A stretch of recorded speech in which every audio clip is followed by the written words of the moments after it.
Hard yellow. Why hard? Is the color challenging? Is it hard to deal with? An arch conversationalist, perhaps. Yellow. The color of pea. The color of cowardliness. The color of the poorly chosen paint, Mark Twain yellow, that my wife and I used for the basement stairwell. And yet, yellow is the color of the sun. Why is this denial a denial? Why is a daughter release? Why is a room a closed space?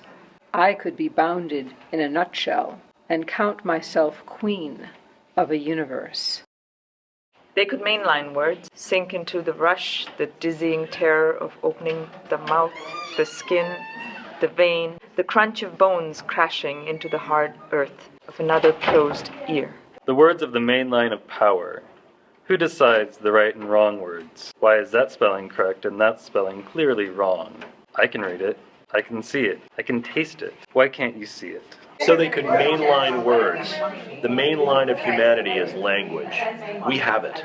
Words are power. They make up stories. How we make meaning. A word after a word after a word is power. A baby screams for air.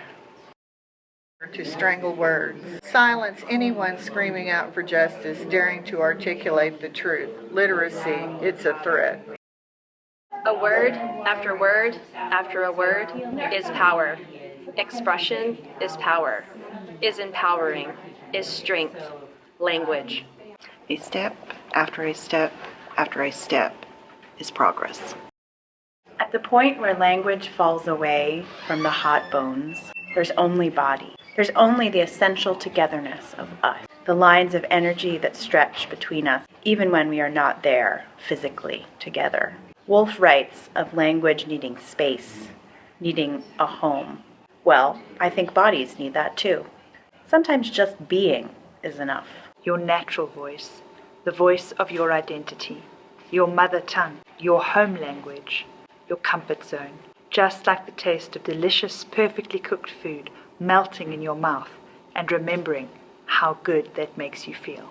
Language falls away from the hot bones, not necessarily in the distant future. A commonplace landscape of narratives. A cultural milieu shifts our focus. Watching people connect, I have a confession to make. The forces of destruction are amassing. The body itself becomes a mouth, opening and closing, silent, wanting to be more than just the single organ, wanting to be more than words and tongue, wanting to move, to have limbs, to dance across sandy beaches, light glinting across the water without speech.